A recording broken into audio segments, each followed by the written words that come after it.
Hi everyone, I'm Trent Assetti, and this week we're going to be discussing tax research, tax software options, and the FASB and IFRS authoritative literature. Now this is a really important topic because whether you're going to be an auditor or a tax accountant, you're going to want to know how to use these tools in order to give your clients the answers that they want. Now, let's talk about tax research. If you're a tax accountant, obviously you're going to be doing a lot of tax research because clients are going to come to you with the questions and expect you to know the answer on whether they should take this position versus this position. Is this deduction supposed to be this high or this high? Or can we take a credit here or there? So it's important that you know how to research to get those answers for your clients. Now, as an auditor, you might wonder, why would I have to do tax research? Well, the answer is quite simple. When a company comes with a tax provision, an auditor is going to have to audit it not only for reasonableness, but they're going to have to make sure it's disclosed properly within the 10K in their financial statements. Now, in my own research this week, I found some things that you should be looking for when comparing two different tax research options. The first is, obviously we're going to want to go online for this.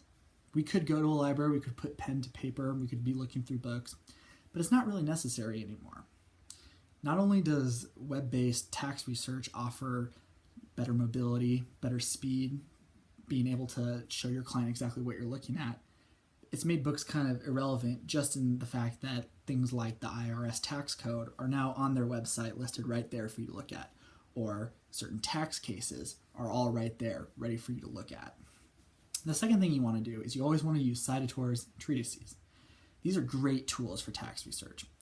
Your citatours are going to help you look at the facts in your specific case and compare that to cases in the past. What's happened in the past? Did the IRS win? Did the IRS lose? Were there concessions? What does the IRS really like to go after? And what do they not really care about that much? What's kind of like a slam dunk tax position. So using a citator, you can look at cases that have facts similar to yours. That way you can give your client your best judgment on what you think could happen and making sure that you pass that more than likely test if they have an uncertain tax position.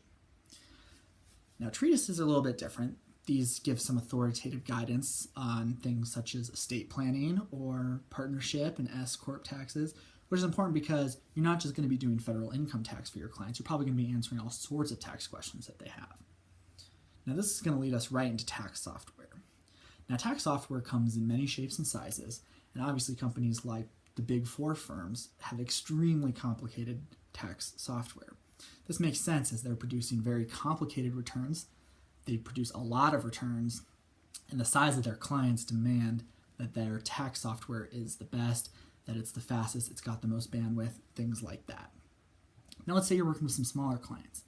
Things such as TaxAct, TurboTax, even HR and Block Online, those could answer their questions probably just fine depending on the size of the client.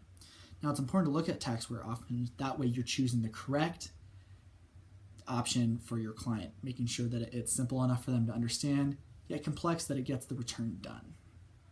Now, the last thing I want to discuss is the FASB and IFRS authoritative literature. Now, obviously, as auditors, we're going to need to know the FASB codification frontwards and back because a lot of our companies are filing here in the United States, so they're going to have to use GAAP accounting. Now, the FASB codification is the single authoritative source of GAAP. Now, what is the codification? Well, if you're an accounting major, you've probably heard of it before. But if not, I'll explain. The codification is been put online, and it lists every single accounting treatment for certain classes. Now, these classes are things like revenues, expenses, liabilities, etc. And what's great is it shows how do we treat something? How do we disclose it in the financial statements? And then, certain things that might be exceptions, might be some weird facts based on whatever your accounting treatment is. And that way you know that your client is following GAAP because that's what's required. Now, tax people are going to have to know this because book-to-tax differences are going to affect the tax return, and you want to understand why did a client book an expense this way? Why are they booking revenue this way so that we can better help them? Now, IFRS is important because we have to remember that not all of our clients are US-based, and IFRS is pretty much used around the rest of the world. So the IFRS has a codification that's a lot like the FASB that lets you know what's going on. Now, there are certain levels of these two codifications in terms of access. You can have basic access, advanced access, or student access. Thanks.